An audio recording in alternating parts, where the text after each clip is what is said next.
A millionaire inadvertently discovers he is a father after he meets a homeless girl on the street, who begs him for some pennies to feed herself and her mother.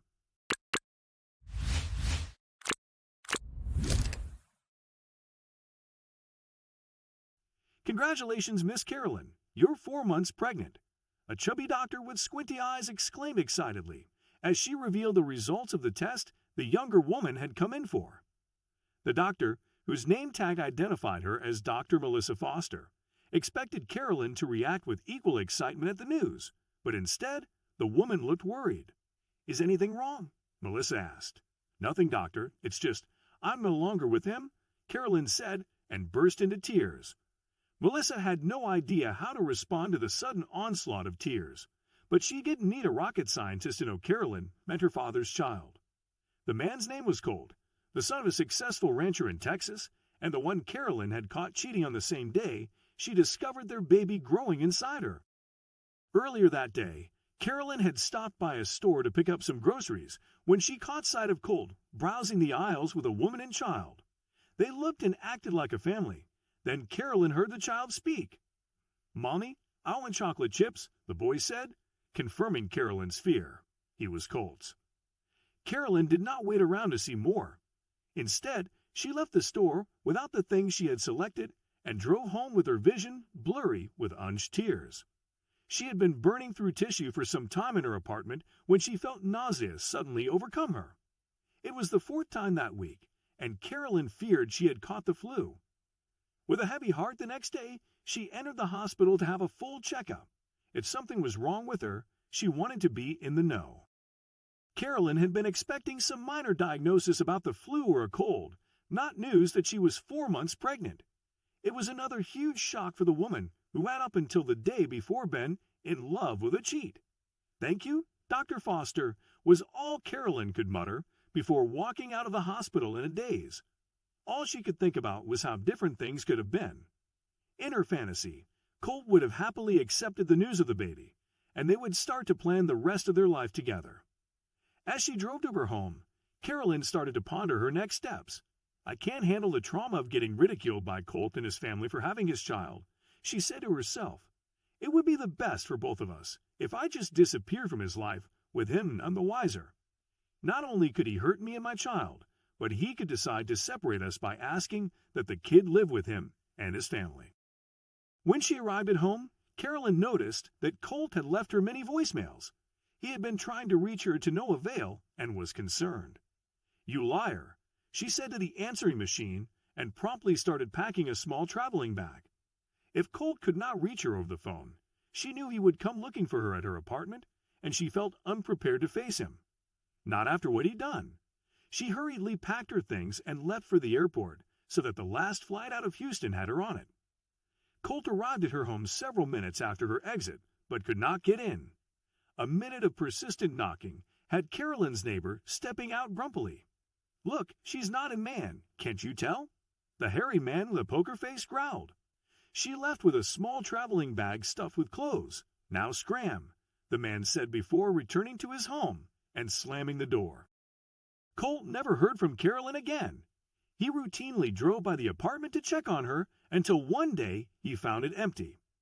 "She moved her things last week," her neighbor told him, still as grumpy as always. When the child was born, Carolyn realized that the girl looked exactly like her dad, down to the birthmark in the form of a heart on their cheeks. And because of the pale skin the girl inherited from her mother, the mark stood out even more. To care for her daughter, Carolyn got a job as a cleaner at a restaurant.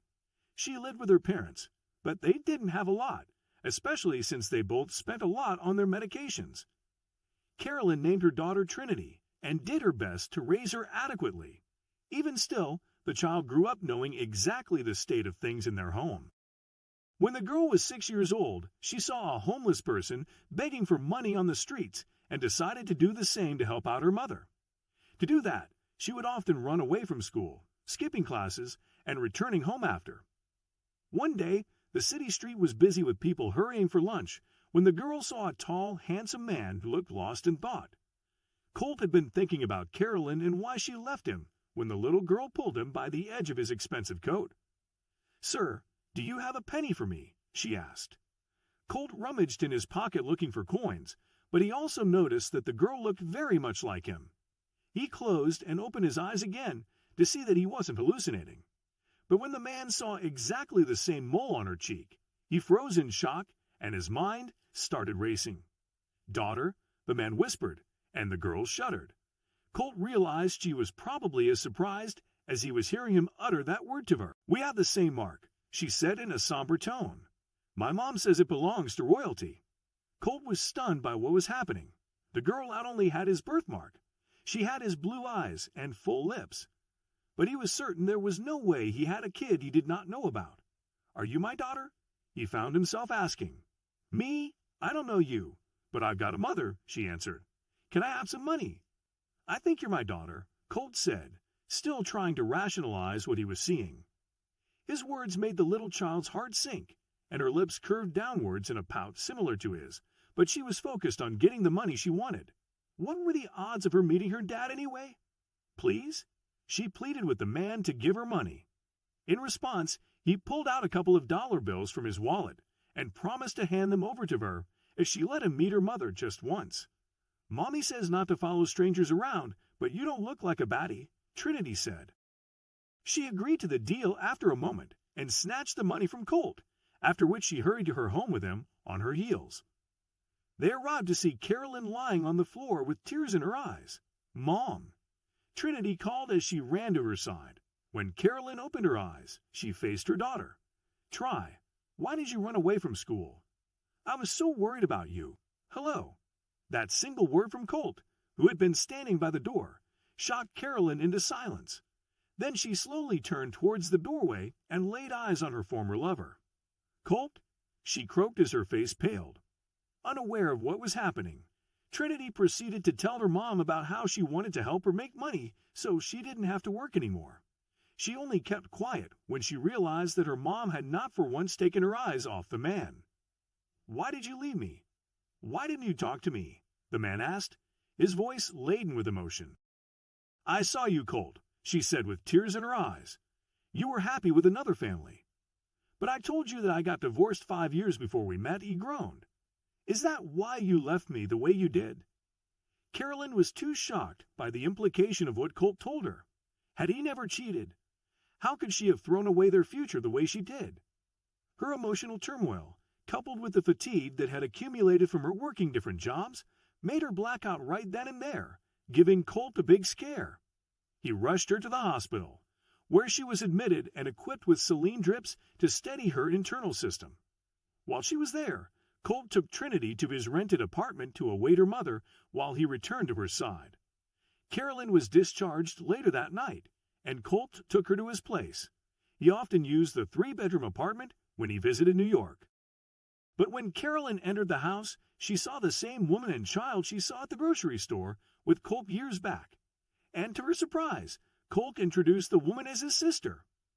Carolyn realized with sadness how wrong she was before, and how her hasty decision had caused her to suffer. Her lover had never been anything but faithful. After a long, soul-bearing discussion, Colt and Carolyn decided to give things another go, and no one was happier than Trinity.